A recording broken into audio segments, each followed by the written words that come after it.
Out of the harbor of St. John, New Brunswick, the Princess Helene begins the trip she makes every day to Digby across the Bay of Fundy.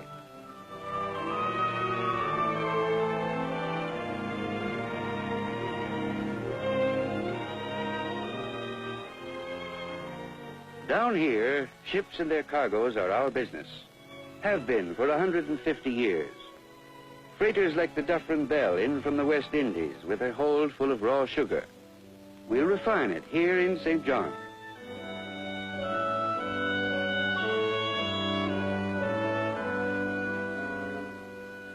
The ship hasn't been built that's too big to warp into the St. John Dry Dock Company's basin. She can take care of the Queen Elizabeth with room to spare, or half a dozen smaller vessels. This harbor is the place where the Maliseet Indians watched Champlain landing on St. John's Day, territory that passed from France to England a few years before the American Revolution. A lot of us in St. John are descendants of Loyalists who immigrated here from New York during the Revolution. In the summer of 1783, 7,000 of them landed right here at Market Slip Dock. On Christmas Day in the year 1791, the Church of England opened our first house of worship in St. John on the spot where Trinity Church stands now. In memory of Abigail, wife of Samuel Miles, who departed this life August 20th, 1795. On the tombstones in the old Loyalist burying ground, you can find the names that St. John youngsters have today.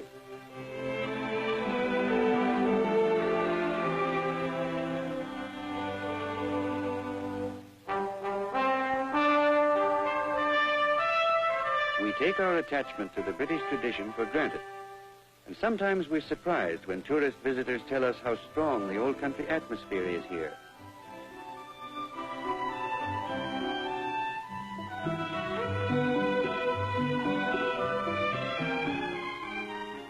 When the tide is ebbing, the St. John River empties through this gorge into the harbor.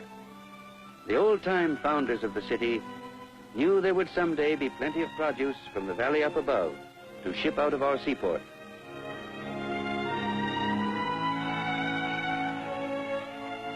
To its mouth at St. John, the river flows south from Grand Lake below the city of Fredericton.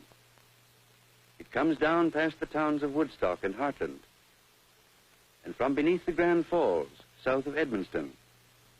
From its headwaters in Maine, the river flows 450 miles down the valley to the harbor of St. John.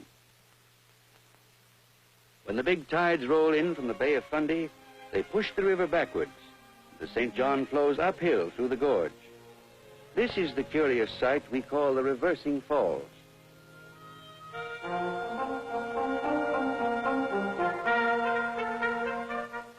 A few miles upriver from the city at the Royal Kennebecasis Yacht Club, they're getting the boats ready for a cruise. From the ship chandler stores in St. John, the dock warehouses and marine insurance offices, people take naturally to yachting because their life is so close to ships and the sea. Commodore Harold Holder takes time out from his sail-making business for the cruise, and he and his wife put off for their yacht to lead the fleet on an 85-mile trip upstream to Fredericton.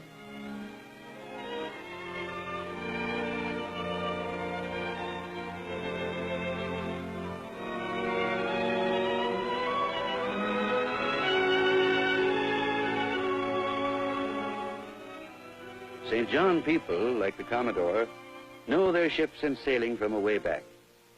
It's been in the blood for generations. Whether your boat is big or small makes no difference here. It's how good a sailor you are that counts. You learn the ropes when you're still a youngster.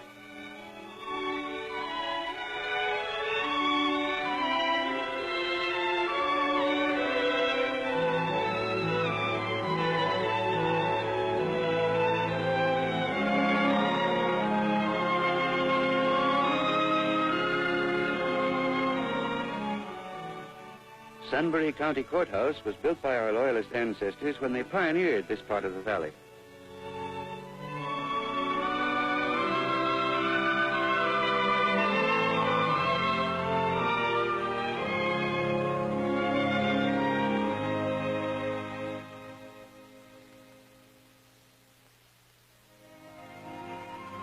the old days, Maliseet tribesmen used to camp on this tributary of the St. John, the Nashwauk River. For the red man, the streams were highways, just as they are now for holiday paddlers. Following the Indian canoe routes makes a grand water trip.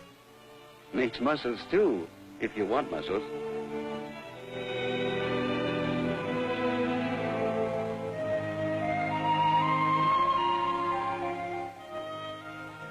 They're all heading for Fredericton, moving right along so as not to be late for the big doings at Fredericton's Centennial Week.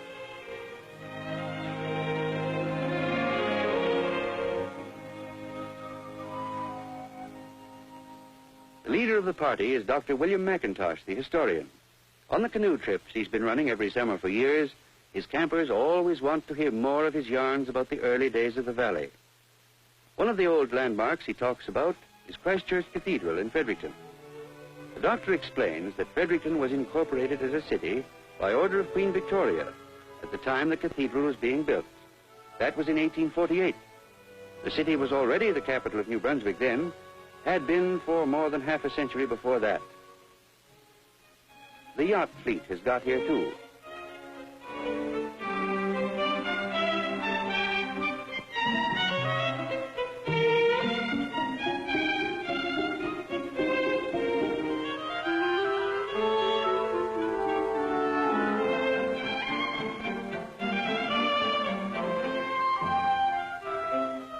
On behalf of the fleet, the Commodore and his wife receive a welcome to the Centennial from the mayor and the official party.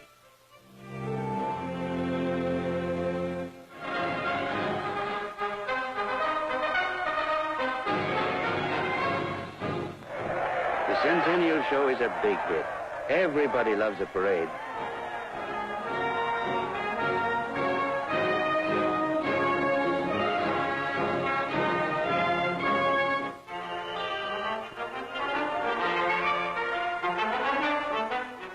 People are in town by the thousands from all over to see the floats and watch the processions, like the Shriners.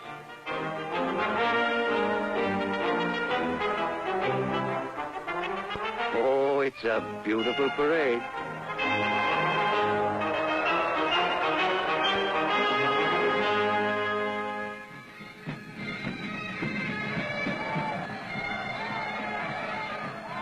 The Assembly Building is the meeting place for our provincial parliament.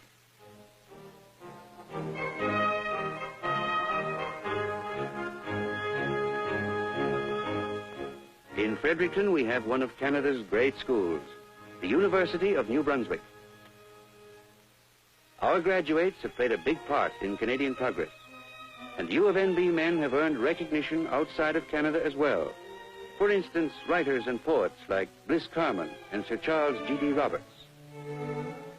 The Arts Building dates back 120 years.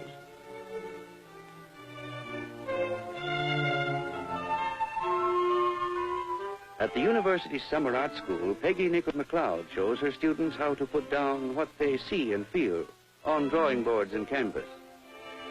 You get to know what makes people tick when you watch them closely enough to sketch them.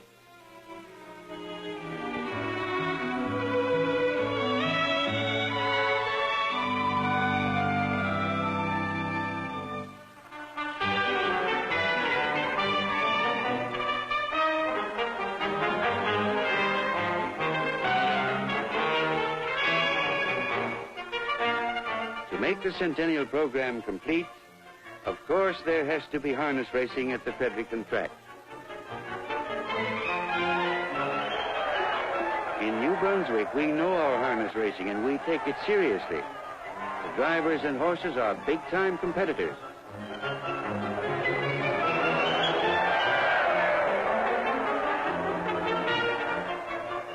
The Commodore isn't thinking about sailboats now.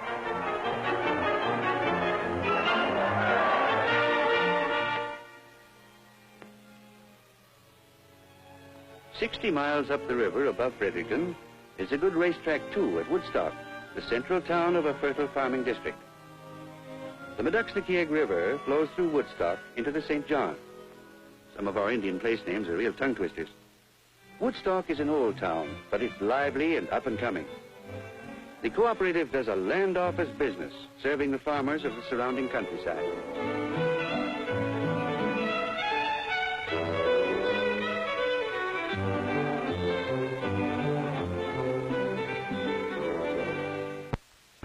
The agricultural machinery depots in Woodstock are important to the farmers.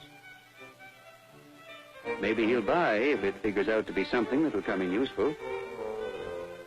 Up-to-date methods of agriculture and a big investment in equipment have given St. John Valley farms a high level of productivity.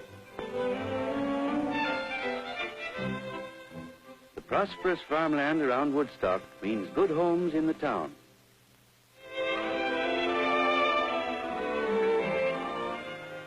Down here, we're good churchgoers, and we bring up our children accordingly, like these Church of England youngsters coming out of Sunday school in Nashwaaksis.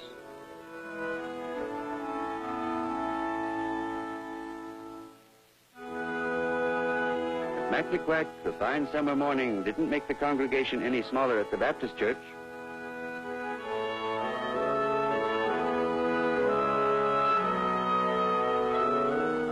We like our churches to look well kept up, and our farmhouses too.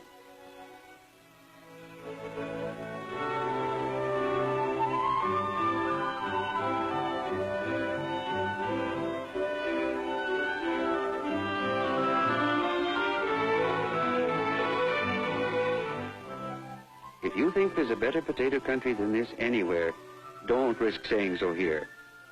Our crop is known wherever potatoes are raised. We have just the right soil and summer growing season.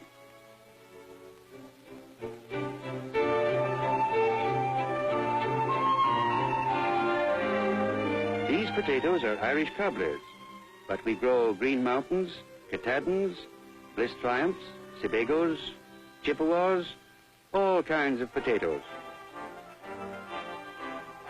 Seed potatoes exported from our valley are producing fine crops all over the world.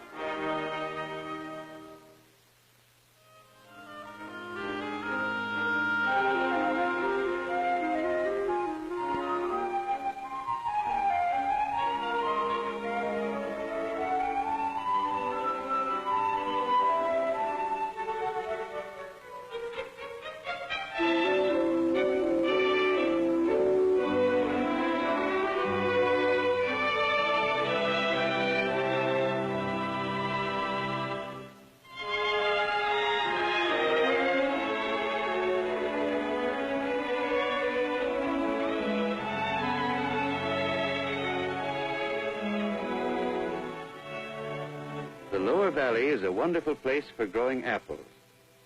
You'd have to go a long way to find as fine a combination of climate and land anywhere.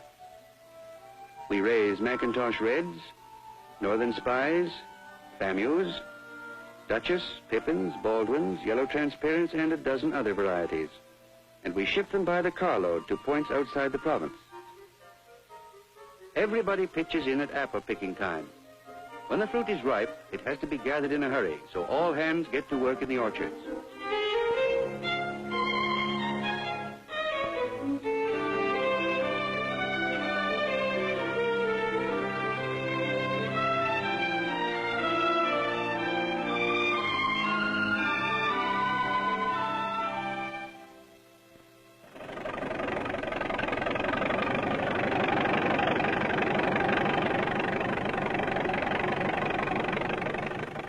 Here and there in the southern part of the valley, you can still see farmers turning woodlots into plowed land.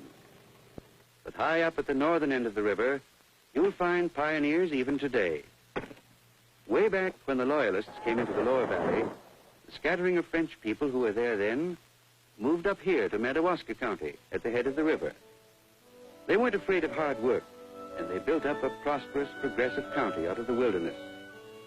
Descendants of theirs are still carrying new farms on the outskirts of the county.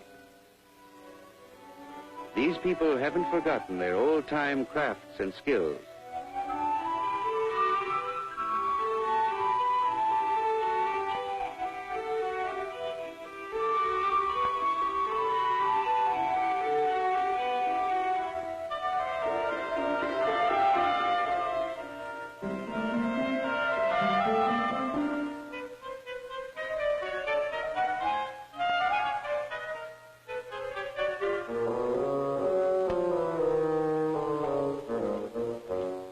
Parts of Madawaska County that the French settled first yield rich crops, and life is comfortable here. At the farm of Leonid Soucy, near St. Basile, the same family has cultivated the land for 5 generations.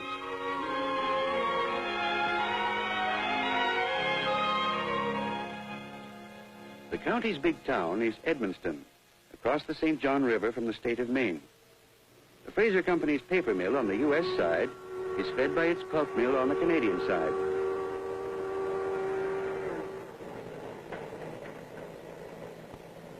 It's a friendly border where everybody has cousins and uncles and aunts across the line both ways.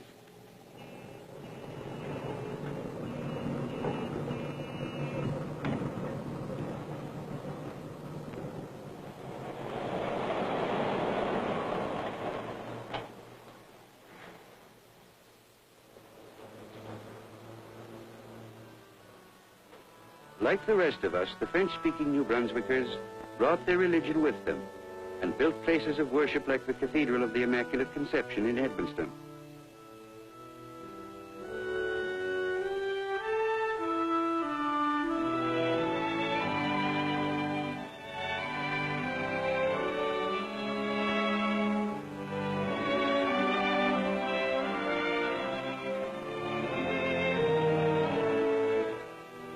The signs are in English, too, in case that happens to be your language, but 85% of the town's population is French-speaking.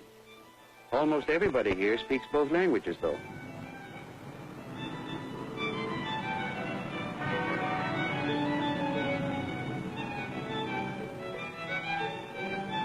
At the Edmundston pulp mill, spruce trees from the hills around the valley are on their way to become newspapers in cities and towns far away from our New Brunswick forests.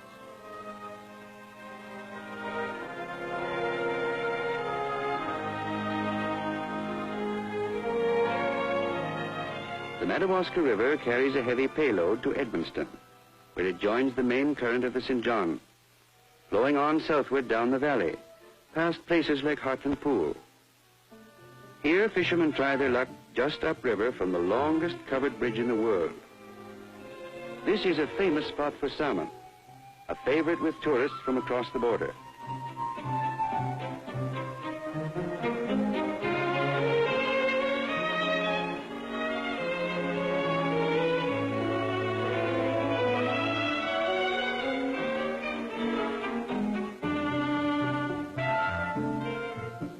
Salmon, and it's hooked. Or maybe it's the lady who's hooked.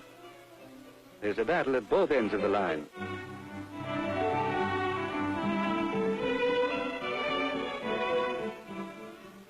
The salmon is just about played out.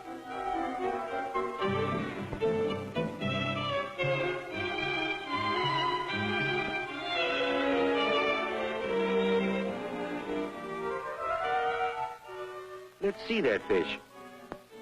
The salmon is good looking too. Oh.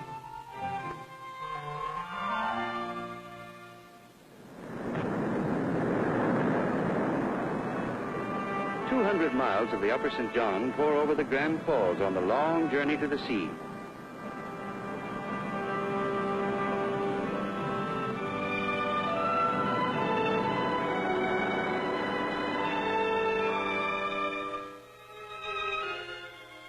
Heading for the lower valley, the river spills down past the town of Grand Falls.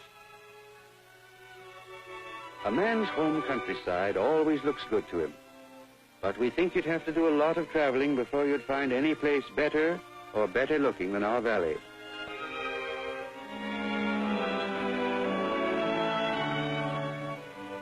Here's Fredericton again, under its elm trees. Centennial Week is almost over, but there's plenty of enthusiasm left.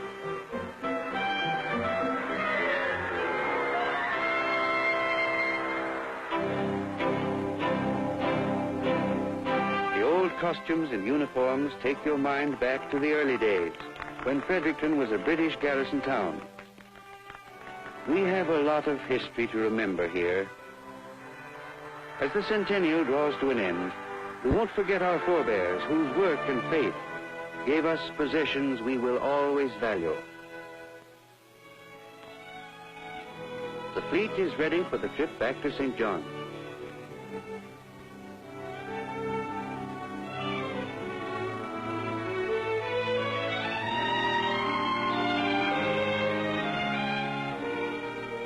There's a fresh breeze on the river to drive the boats down to the Bay of Fundy, down past the long, fruitful shores of our home valley.